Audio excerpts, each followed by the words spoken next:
बिस्मिल्लाहिर्रहमानिर्रहीम, अस्सलाम वालेकुम नाज़रीन, मैं हूं Qamar Zaidi. You are watching my new vlog.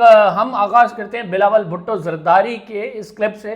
ज़रा ये आप क्लिप देखें, बिलावल भुट्टो ज़रदारी इतने गुस्से में वापस जाएगा। और केपीके का भी यही मुतालबा रहा है माजी में कि BISP सुबह को दिया जाए, तो इस पर आपका क्या रद्द होगा सर? एक तो आई डोंट नो कौन सा वो पार्टी वजीर का आप जिक्र कर रहे हो। स्टेट मिनिस्टर रोजाना सुना हुआ ने मैंने एक दो खेलदास ने। अरे I am not asking, sorry sir, thank you. I don't know कि कौन सा बाकी वजीर का आप जिक्र कर रहे हैं। शाजिया मरी साहिबा पे तनकीद की गई बिलावल भुट्टो ज़रदारी की जानिब से बड़ी एरोगेंस में कहा गया थैंक यू। इससे कल हैदर शराजी जो जियो न्यूज़ के रिपोर्टर हैं, उन्होंने बिलावल भुट्टो ज़रदारी से NFC शेयर्स के हवाले से सवाल किया था। बिलावल भुट्टो ज़रदारी ने वहाँ पे मुस्कुराए, कोई जवाब नहीं दिया। और फिर जब अंदर आए कमेटी रूम के अंदर जहाँ पार्लिमानी कमेटी की मीटिंग होनी थी, उन्होंने सहाफ़ी को कहा कि ऐसे सवाल करेंगे तो हमने SOP दंड कर लिया और SOP के मुताबिक हम आपको प्रेस कॉन्फ्रेंसेस में भी जवाब नहीं दिया करेंगे।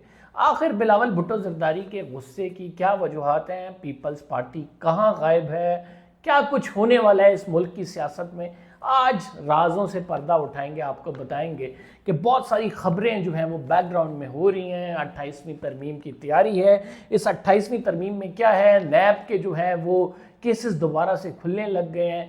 पीपल्स पार्टी परेशान है, पिछले 2-3 महीनों से गायब नज़र आ रही है पीपल्स पार्टी।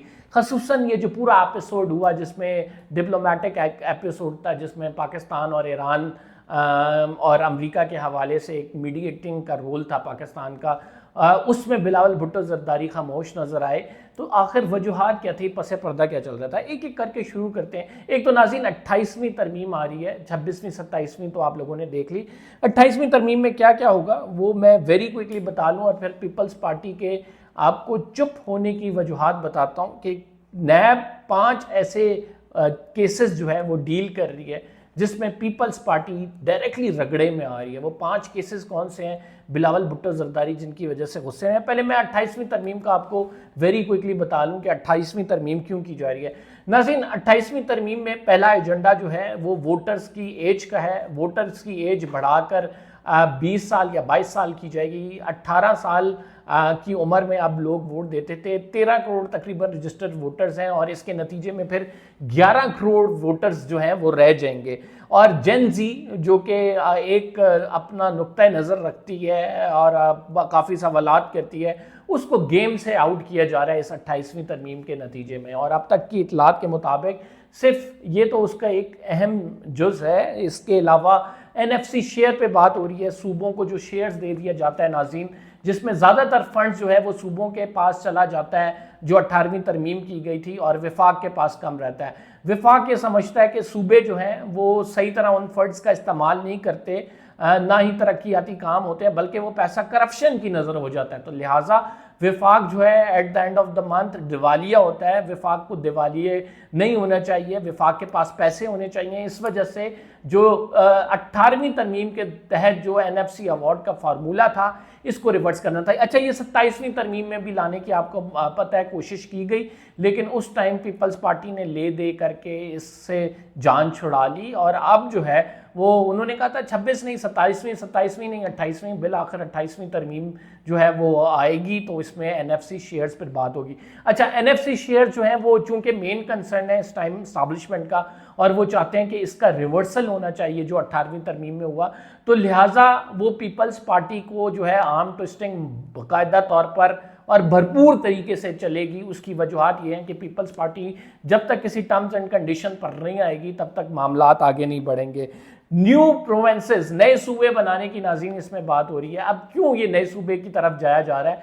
आपको मालूम है पाकिस्तान में इस टाइम जो 4 सूबे हैं, इनकी जो एडमिनिस्ट्रेशन है वो काफ़ी डिफ़िकल्ट होती है। इन 4 सूबों को मुख्तलिफ सूबों में कन्वर्ट करने की बात हो रही है। यानी जैसे बलूचिस्तान में 2 सूबे बन जाएंगे, सिंध में कराची को अलग कर देंगे, 2 सूबे मजीद बना देंगे, पंजाब में बनाने की बात हो रही है। टोटल 12 सूबों का प्लान है, जो कि आपने देखा कि दुनिया न्यूज़ के मालिक जो हैं आमिर साहब, मियाँ आमिर साहब, वो मुख्तलिफ कॉन्फ्रेंसेज उन्होंने की, मुख्तलिफ सेमिनार्स किए, वहाँ पे वो राय हमवार करते रहे, राय आमा कि क्या मुल्क में मुख्तलिफ सूबे होने चाहिए, तरक्याती मॉडल ये होना चाहिए क्योंकि बेटर एडमिनिस्ट्रेशन हो जाएगी, और अगर मुल्क में मुख्तलिफ सूबे होंगे तो इसका फ़ायदा हमारे पाकिस्तान को होगा। तो ये इस जो है एजेंडे पे वो मुख्तलिफ सहाफ़ियों से भी मिलते रहे, एंकर पर्सन से मिलते रहे, मुख्तलिफ सेगमेंट्स ऑफ सोसाइटीज़ से मीटिंग करते रहे, प्रेस कॉन्फ्रेंस करते रहे। तो बिलाखिर वो वक्त आन पहुँचा है जब इसको बाकायदा तौर पर 28वीं आईनी तरमीम में इनकॉर्पोरेट किया जाएगा। नाज़रीन, विफाक जो है, मैंने जिस तरह से आपको बताया, at the end of the day वो खाली होता है। इसी वजह से हम देखते हैं कि पेट्रोल पर सेल्स टैक्स नहीं, पेट्रोलियम लेवी लगाई जाती है, क्योंकि लेवी का सारा जो माल है वो इकट्ठा होता है विफाक के पास, वो टैक्स कलेक्शन सारी विफाक के पास जाती है। तो इस वजह से आप मुसलसल देख रहे हैं कि इंडिया में पेट्रोल के पैसे नहीं बढ़े, बांग्लादेश में नहीं बढ़े, लेकिन पाकिस्तान में इजाफा हुआ, जबकि आलमी मार्केट में तेल की कीमतें कम कर दी गई थी, क्योंकि हमने लेवी इकट्ठा करना था। विफाक के पास जब पैसे नहीं होते, एफबीआर टारगेट पूरा नहीं करता, तो हम जो है वो लेवी पे इंक्रीमेंट लगा देते हैं ताकि विफाक की जेब में पैसे आए। अब इसका मुस्तकिल तौर पर हल ढूंढने के लिए वो कहते हैं हम सूबों को पैसे देते हैं, ये नहीं लगाते। सूबों पर फिर करप्शन होती है, फिर लोगों के पॉलिटिशियंस के घरों से पैसे निकलते हैं, वहाँ पे छापे मारे जाते हैं, फिर नैब के केसेस बनते हैं। उन्होंने कहा एक ही दफ़ा जान छुड़ाओ और विफाक के पास पैसा होना चाहिए, हमारे पास पैसा होगा तो हम मुल्क चलाएंगे ना, तो सूबे हमसे ज़्यादा अमीर है। तो इस वजह से जो 28वीं तरमीम आ रही है उसमें बेसिक जो बात की जा रही है वो मज़ीद सूबे बनाने की और सूबों का शेयर जो एनएफसी में है वो कम करने की बात की जा रही है। फिर सुप्रीम कोर्ट की जगह एपेलेट कोर्ट की भी बात हो रही है कि एपेलेट कोर्ट कायम कर दी जाएगी और वफाकी आइनी अदालत जो है वो मुल्क की एक नई सुप्रीम कोर्ट होगी। जो हाई कोर्ट से सुप्रीम कोर्ट पास दरखास्तें आती थी, वो एपेलेट कोर्ट उन्हीं सूबों में ये मामला टेकअप करेगी। अभी भी तो यही हो रहा है कि सुप्रीम कोर्ट के पास कौन से केसेस आते हैं, कोई सज़ा का केस आ गया, हाई कोर्ट से निकले हुए केसेस आ गए, सारे अहम केसेस तो आईनी अदालत देखती है। तो फिर इसका कि कौन सी किस कोर्ट की सुपीरियरिटी है कि सुप्रीम कोर्ट सुपीरियर है या फिर आईनी अदालत सुपीरियर है, इस बहस को ख़त्म करने के लिए एपेलेट कोर्ट की बात हो रही है कि सूबों में एपेलेट कोर्ट बना दी जाए और सुप्रीम कोर्ट को मुकम्मल ख़त्म कर दिया जाए और वफाकी आईनी अदालत जो है वो मुल्क की सुप्रीम कोर्ट होगी, यानी वो एक फाइनल अथॉरिटी होगी जो मुल्क के मामलात को डिसाइड कर रही होगी। तो ये भी जो तजवीज़ है वो ज़ेर गौर है। फिर एजुकेशन और हेल्थ सेक्टर की बात हो रही है कि इनको विफाक के अंडर जो है वो जब दिया जाएगा, इनके फंड्स के हवाले से बात हो रही है कि इस पे हमने फंड कितना लगाना है। फिर गवर्नर राज की बात हो रही है कि गवर्नर राज अगर लगाया जाएगा तो डायरेक्टली उसको आईनी अदालत डील करेगी, आईनी अदालत को ये इख्तियार दे दिया जाए। आपको अभी भी मालूम है कि खैबर पख्तूनख्वा में मुख्तलिफ औकात में गवर्नर राज लगाने की बात हुई जब वहाँ पे पार्टी परफॉर्म नहीं कर रही थी as per the expectation of establishment, तो गवर्नर राज के हम सोशा सुनते थे, कभी फैसल वाडा कह देते थे, कभी कोई सहाफ़ी कह देता था और उस पर डिबेट एक शुरू हो जाती थी। तो अल्टीमेटली अब इसको कानूनी तौर पर ला के 28वीं तरमीम में गवर्नर राज को जो है वो आईनी अदालत जो है वो डील करेगी। इसके बाद फिर गवर्नर राज लगाना आसान हो जाएगा, मुख्तलिफ सूबों को जो है वो गवर्न करना आसान हो जाएगा। बेसिकली ये प्लान क्यों किया जा रहा है? ये प्लान इस वजह से किया जा रहा है कि विफाक का कंट्रोल जो है वो ज़्यादा हो और जो पैसों का मामला है वो क्लियर हो, विफाक के पास पैसे हों, और दूसरा वो चीज़ें जो कि इस टाइम की एस्टैब्लिशमेंट समझती है कि अगर ये चीज़ें हो जाएं तो बेहतर तरीके से पाकिस्तान को गवर्न किया जा सकता है, रूल किया जा सकता है, तो वो चीज़ें वो करी है। इसी सिलसिले में आपने देखा कि जो शहबाज शरीफ साहब हैं उन्होंने जरदारी साहब से मुलाकात की, खसूसी तौर पर वो गए, जरदारी साहब ने उनका इस्तकबाल किया। अब ये सारी बातें नाज़रीन पीपल्स पार्टी को नागवार गुजर रही हैं। उसकी वजूहात क्या हैं? उसकी वजूहात ये हैं कि सिंध में तरक्याती बजट का एक बड़ा हिस्सा जो आता है जो कि मुख्तलिफ पार्लियामेंटेरियंस को मिलता है, फिर वो वहाँ पर तरक्याती काम कराते हैं। पार्लियामेंटेरियंस इसके ज़रिए अक्सर रिपोर्ट्स के मुताबिक किक बैक्स कमीशन लेते हैं, मुख्तलिफ ठेके एक दूसरे को देते हैं। पीपल्स पार्टी का अगर सिंध में होल्ड की बात की जाए तो वो ख़त्म हो जाएगा। कराची को अगर एक आप अलग से जो है एक ऐसा बिजनेस सिटी का दर्जा दे देंगे या फिर उसको सिंध से अलग कर देंगे या उसकी जुरिस्डिक्शन जो है बिल्कुल ही अलग होगी, तो इसका मतलब ये है वो डायरेक्टली इम्पैक्ट करेगा पीपल्स पार्टी को। पीपल्स पार्टी का चूँकि पूरे सूबे में होल्ड है, वहाँ से वो सीटें लेके आती है, फिर गवर्न करती है, फिर वहाँ पे उसको सूबे के फंड जो है पीपल्स पार्टी उसका इस्तेमाल करती है सूबे के अंदर। तो यही वजह है, हम देखते हैं कि मुख्तलिफ जो कैपिटल्स हैं उनमें तरक्की तो हो जाती है, लेकिन छोटे जो इलाके हैं और अभी भी इंटीरियर सिंध की हालत जाके देख लें, इंटीरियर पंजाब की देख लें, इंटीरियर खैबर पख्तूनख्वा की देख लें, वहाँ पर तरक्की नहीं होती, सिर्फ कैपिटल्स में लगते हैं। तो ये जो फार्मूला है जिसके तहत जो फंड्स दिए जाते हैं सूबों को, इनको कर्टेल करने की कोशिश हो रही है कि ये जो फंड्स हैं ये वफाक के पास आ जाएं और वफाक इस मामले को खुद देखे।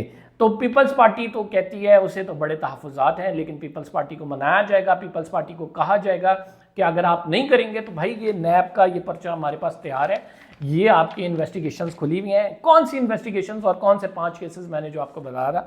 सबसे पहले बात करते हैं लियारी एक्सप्रेसवे की। एक तो नैब इज़ बैक, जो गेम में दोबारा से वो नैब की एंट्री हो चुकी है।